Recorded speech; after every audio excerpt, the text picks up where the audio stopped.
All right, so first thing you need to do is we are going to crack our egg into our milk. And this is just regular milk. Don't use cream or anything else like that. The next thing we're going to do is we're going to take our butter that is super cold, and we are going to incorporate our butter into our flour. So what we want to do is we want to get it together and just squeeze. That's all you have to do. Just squeeze it.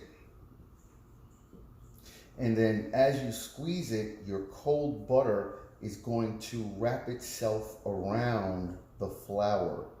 Okay? So we're going to do this, and I'll be right back.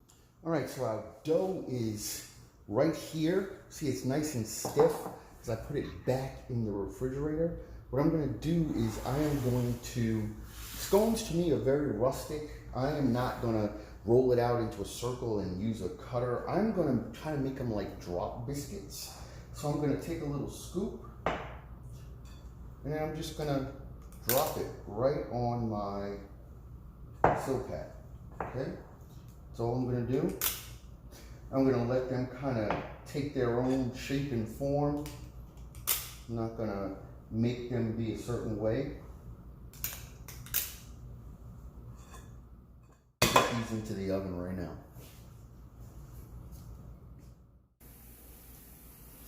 All right, so we have our scones. They are all on our tray. We have preheated an oven to 325 degrees. So we're going to put those in, close them up, set our timer for 15 minutes.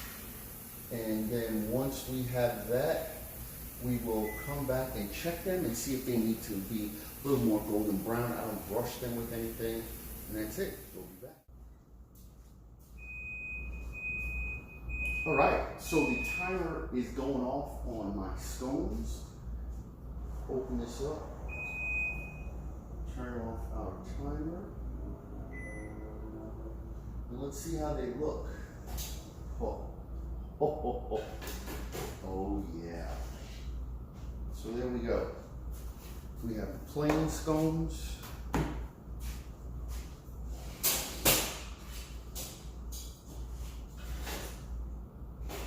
Man. And we have the blueberry scones. Fresh out of the oven. The only thing left to do now is eat them.